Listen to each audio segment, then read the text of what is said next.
Do you remember exactly where you were when Ned Stark lost his head? Because whoever watched it never forgot. Game of Thrones broke every rule of television in a single episode, and the world of fiction was never the same after that. In this video, we dive deep into the moment that turned millions of stomachs.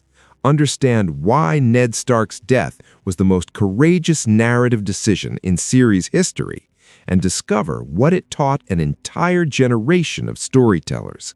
If you think you know everything about Game of Thrones, wait until the end. It was 2011. People still believed Game of Thrones followed the same rules as any other series. Noble hero, charismatic protagonist, the honest man who fought for good, that guy always survived. Always. It was almost an unwritten contract between the audience and fiction. Ned Stark was that guy. Sean Bean, bringing to life a Lord of the North who genuinely believed that truth and honor could win any dirty game. He was the kind of character you place at the center of the story because he's going to guide everything to the end.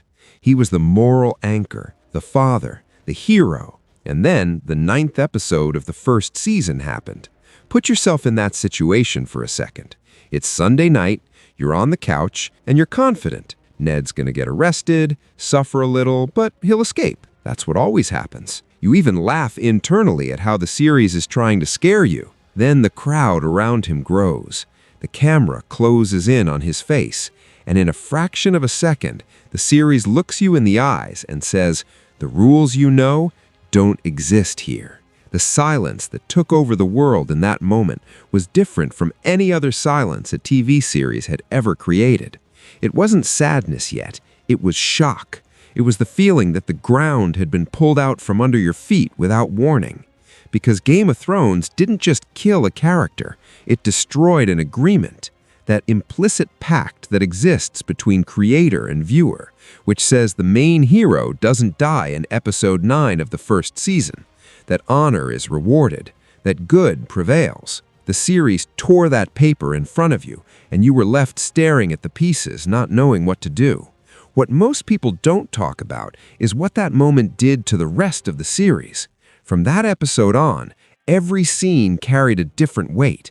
Every conversation, every threat, every character's ambiguous smile started to mean something real because the audience learned, in the most brutal way possible, that nobody was safe. This is high-stakes narrative, and it's incredibly rare. Most creators are afraid of that kind of choice, afraid of losing the audience, afraid of disappointing, afraid of breaking what was working.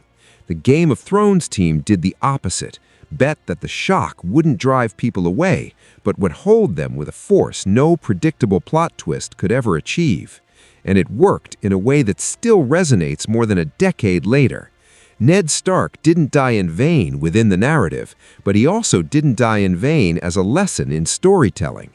He taught us that the most powerful stories are those that don't leave us comfortable, that true emotional impact doesn't come from what we expect, but from what we never imagined was possible. Every time a series today dares to kill an important character or subvert an expectation courageously, there's a little bit of Ned Stark in that choice. But here's the question that won't leave my mind. If the creators of Game of Thrones had chosen the safe path in that episode, do you think the series would have reached where it did, or would it have been just another forgotten story?